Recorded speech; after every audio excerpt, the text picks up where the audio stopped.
Pharma traditionally has been generating a lot of data because of regulatory requirements, because of the various iterations in R&D that goes, and it is a long-term process. Whether it is research and development, drug discovery, quality control, even the manufacturing, whether it is batch manufacturing or batch release, it goes through a detailed workflow and which basically generates data at every point.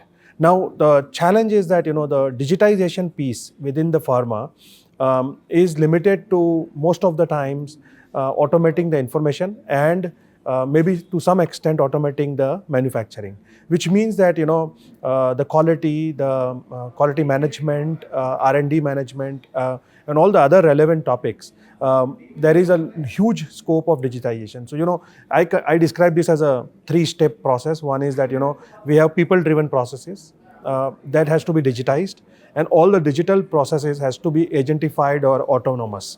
And so once we start looking at the maturity of an enterprise and see where they are in their current life cycle, and that will help them to get to the next level where they'll be able to make use of the data that they are generating and also add efficiencies in their operations.